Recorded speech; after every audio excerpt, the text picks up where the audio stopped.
La parole est à Madame Josiane Cornelot pour le groupe Les Républicains. Merci Madame la Présidente. Ma question s'adresse à Monsieur le ministre de l'Agriculture et de la Souveraineté alimentaire.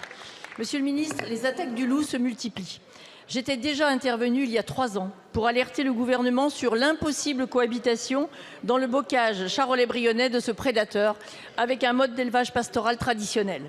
La surprotection dont bénéficie aujourd'hui le loup a entraîné sa prolifération et désespère des éleveurs, ovins, bovins, qui voient souvent des années de sélection génétique anéanties par la répétition d'actes de prédation.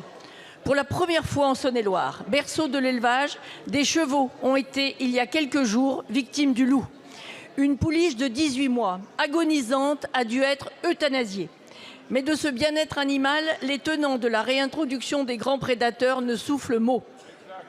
Et pourtant, c'est un drame pour ce couple d'éleveurs qui a travaillé jour et nuit afin de faire de son haras le plus important des haras privés de pur sang anglais de Bourgogne.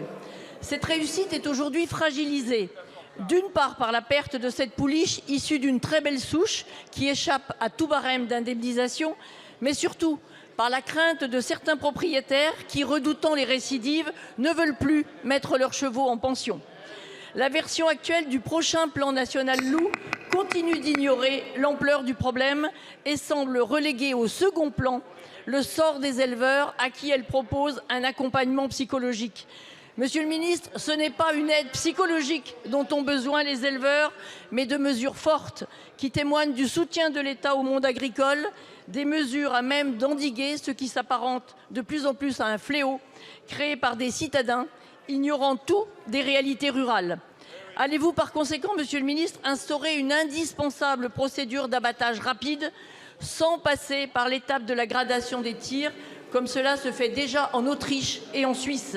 Allez-vous permettre à des éleveurs à la fois dépités et en colère de retrouver la sécurité et la sérénité sans lesquelles beaucoup renonceront à leur beau métier? Merci. Allez-vous écouter la voix des territoires? Merci Madame la députée. La parole est à Monsieur Marc Fesneau, ministre de l'Agriculture et de la Souveraineté alimentaire. Merci Madame la Présidente, Mesdames et Messieurs les députés. Madame la députée Cornelot, effectivement, vous êtes plusieurs députés à m'avoir saisi de ces questions sur la prédation du loup. D'abord dire, vous avez raison, que ce n'est pas principalement un préjudice économique que subissent les éleveurs, c'est souvent un préjudice psychologique et le sentiment qu'ils n'arriveront pas à poursuivre leur activité dans l'élevage dans un certain nombre de territoires. Vous êtes dans un département qui est particulier parce que c'est un département qu'on considère comme un front de colonisation. Le loup y est réapparu en 2019. Les attaques se sont multipliées. Il y a eu 215 animaux qui ont été tués par des loups cette année et nous sommes encore 219, je crois, et nous sommes encore en cours d'année.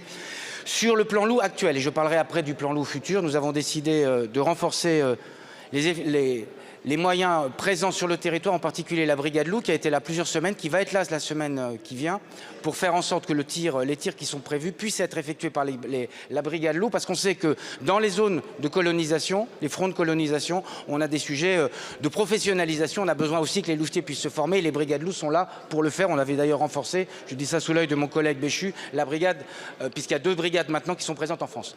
Deuxième élément sur le plan loup. Le futur plan loup, celui qui se déploiera à partir du 1er janvier 2024, on a essayé de tenir une position d'équilibre. Première position, c'est de faire en sorte, compte tenu de l'évolution de la population, c'est un travail que nous avons fait, je le signale, en bonne collaboration avec le ministère de la Transition écologique. C'était bien que nous puissions travailler de concert sur ce sujet. Premier élément, réinterroger la question du statut du loup, parce qu'il y a un effectif à partir duquel, au niveau européen, on peut se poser la question de est-ce qu'il ne faut pas faire évoluer ce statut. Deuxième élément, et ça vous concerne en particulier dans votre département, la question de la non-protégeabilité d'un certain nombre de troupeaux. Vous êtes dans une zone où il faut reconnaître qu'il n'y a pas forcément la possibilité de protéger les troupeaux compte tenu du bocage, de la densité et du type d'élevage. Troisième élément, la prise en charge des pertes indirectes. Ça concerne y compris, parce que pour l'instant, il n'y avait que les pertes directes qui étaient concernées. Quatrième élément, la simplification des tirs. Parce que ça aussi, ça permettra de le faire. Et donc, voilà les éléments qu'on a posés dans le plan loup qui est soumis à la consultation, qui permettra, je le crois, de trouver des perspectives plus sereines pour les agriculteurs, pour les éleveurs qui souffrent beaucoup de trop de prédation. Merci beaucoup, Monsieur le Ministre.